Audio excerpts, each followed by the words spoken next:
ನಮಸ್ಕಾರ. ಈ ದಿವಸ ತಮ್ಮೊಡನೆ ಎರಡು ಅನಿಸಿಕೆಗಳನ್ನು ಹಂಚಿಕೊಳ್ಳೋದಕ್ಕೆ ಪ್ರಯತ್ನ ಮಾಡ್ತೇನೆ. ಮೊದಲನೇದಾಗಿ ಶ್ರೀ ದೇಗುಲಮಠ ಕನಕಪುರ ಇಲ್ಲಿ ಇರುವಂತಹ ಪ್ರಸ್ತುತ ಮತ್ತು ಹಿಂದಿನ ಎಲ್ಲ ಪೂಜ್ಯ ಗುರುಗಳ ಪಾದಾರವಿಂದಗಳಿಗೆ ನಾನು ನಮಸ್ಕಾರಗಳನ್ನು ಸಲ್ಲಿಸ್ತೇನೆ. ಶ್ರೀ ನಿರ್ವಾಣಸ್ವಾಮಿ ಕೃಪಾ ವಿದ್ಯಾಪೀಠ ಅನ್ನುವಂತಹದ್ದು ಕನಕಪುರ ಮತ್ತು ಕನಕಪುರ ಕ್ಷೇತ್ರದ ಆಜುಬಾಜುಗಳಲ್ಲಿ ಅತ್ಯಂತ ಸುಪ್ರಸಿದ್ಧವಾದಂತಹ ಒಂದು ವಿದ್ಯಾಪೀಠ ಆಗಿದೆ.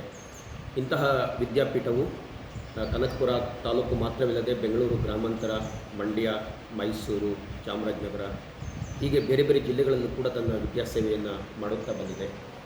ಅನೇಕ ಅಧ್ಯಾಪಕರಿಗೆ ಸ್ಥಳಾವಕಾಶವನ್ನು ಮಾಡಿಕೊಟ್ಟು ಉದ್ಯೋಗವನ್ನು ನೀಡಿದೆ. ಹಾಗೆಯೇ ಲಕ್ಷಾಂತರ ವಿದ್ಯಾರ್ಥಿಗಳನ್ನು ಅದು ಸೃಷ್ಟಿಯಾಗುವುದಕ್ಕೆ ಕಾರಣಕರ್ತವಾಗಿದೆ. ಆ ಮುಖಾಂತರವಾಗಿ ವಿದ್ಯಾಪೀಠದ ನೆರಳಿನಲ್ಲಿ ಹಾಸ್ಯದಲ್ಲಿ ವಿದ್ಯೆಯನ್ನು ಕಲಿತಂತಹ ಅನೇಕ ವಿದ್ಯಾರ್ಥಿಗಳು, ವಿದ್ಯಾರ್ಥಿನಿಯರು ಅವರು ತಮ್ಮ ತಮ್ಮ ಕ್ಷೇತ್ರದಲ್ಲಿ ಉತ್ತಮವಾದಂತಹ ಸ್ಥಾನಮಾನವನ್ನು ಪಡೆದವರು ಆಗಿದ್ದಾರೆ.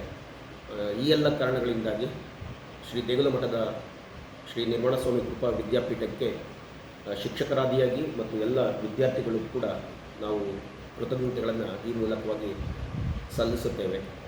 ಇದೇ ಸಂದರ್ಭದಲ್ಲಿ ಶ್ರೀ ನಿರ್ವಾಣಸ್ವಾಮಿ ಕೃಪಾ ವಿದ್ಯಾಪೀಠದ ಆಶ್ರಯದಲ್ಲಿ ನಡೀತಕ್ಕಂತಹ ಶ್ರೀ ಮಹಾಲಿಂಗೇಶ್ವರ ಸಂಯುಕ್ತ ಪದವಿ ಪೂರ್ವ ಕಾಲೇಜು ಹುಣಸನಹಳ್ಳಿ ಇಲ್ಲಿ 1988ರಿಂದ ಪ್ರಾರಂಭವಾದಂತಹ ಒಂದು ಪ್ರೌಢಶಾಲೆಯು ಈಗ ಪದವಿ ಪೂರ್ವ ಕಾಲೇಜಾಗಿ ಕೂಡ ಪರಿವರ್ತನೆಯಾಗಿ ಮುನ್ನಡೀತಾ ಇದೆ. ಇಷ್ಟು ಸುದೀರ್ಘ ವರ್ಷಗಳಲ್ಲಿ ಸೇವೆಯನ್ನು ಸಲ್ಲಿಸಿದಂತಹ ಎಲ್ಲ ಹಿರಿಯ ಅಧ್ಯಾಪಕರಿಗೆ, ಅಷ್ಟು ವರ್ಷಗಳ ಕಾಲದ ಎಲ್ಲ ವಿದ್ಯಾರ್ಥಿಗಳು ಸೇರಿ ಒಂದು ಗುರುವಂದನಾ ಕಾರ್ಯಕ್ರಮವನ್ನು ಹಮ್ಮಿಕೊಂಡಿದ್ದಾರೆ. ಮತ್ತು ಇಂತಹದ್ದೇ ಒಂದು ಸುಸಂದರ್ಭವನ್ನು ಉಪಯೋಗಿಸಿಕೊಂಡು ಪ್ರಸ್ತುತ ಇರುವಂತಹ ಶ್ರೀ ದೇಗುಲಮಠದ ಸ್ವಾಮೀಜಿಯವರಾದಂತಹ ಮುಮ್ಮಡಿ ನಿರ್ವಾಣ ಮಹಾಸ್ವಾಮಿಗಳವರ ಗುರುವಂದನಾ ಕಾರ್ಯಕ್ರಮವನ್ನು ಕೂಡ ಈ ಎಲ್ಲ ವಿದ್ಯಾರ್ಥಿಗಳು ಹಮ್ಮಿಕೊಂಡಿರುತ್ತಾರೆ.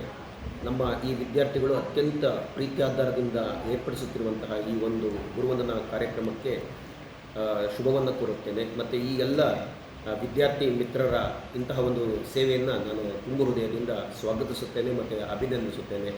ಇಂತಹ ಒಂದು ಕಾರ್ಯಕ್ರಮ ಇದೇ ತಿಂಗಳ ದಿನಾಂಕ 25 ಭಾನುವಾರದಂದು ನಡೆಯುತ್ತಿರುವುದರಿಂದ ಈ ಒಂದು ಸಂಸ್ಥೆ ಮೇಲೆ ಭಕ್ತಿಯನ್ನು ಹೊಂದಿರತಕ್ಕಂಥವರು, ಈ ಒಂದು ಸಂಸ್ಥೆಗೆ ನಡುಕೊಳ್ಳುವಂತಹ ಎಲ್ಲ ಭಕ್ತ ಮಹಾಶಯರು, ಸಾರ್ವಜನಿಕರು ಮತ್ತು ಸೇವಿಸಿದಂಥ ಎಲ್ಲ ಅಧ್ಯಾಪಕರು ಮತ್ತು ಎಲ್ಲ ವಿದ್ಯಾರ್ಥಿಗಳು ಈ ಒಂದು ಕಾರ್ಯಕ್ರಮದಲ್ಲಿ ಭಾಗಿಯಾಗಿ ಕಾರ್ಯಕ್ರಮವನ್ನು ಯಶಸ್ವಿಗೊಳಿಸಬೇಕೆಂದು ಮತ್ತು ಇಂತಹ ಒಂದು ಪರಿಶ್ರಮವನ್ನು ಮಾಡುತ್ತಿರುವಂತಹ ಎಲ್ಲ ವಿದ್ಯಾರ್ಥಿ ಸಮೂಹಕ್ಕೆ ಆಶೀರ್ವಾದ ಮಾಡಬೇಕೆಂಬುದಾಗಿ ಈ ಮೂಲಕವಾಗಿ ನಾನು ಅತ್ಯಂತ ವಿನೀತವಾಗಿ ನಾನು ಪ್ರಾರ್ಥಿಸ್ತೇನೆ. ನಮಸ್ಕಾರ.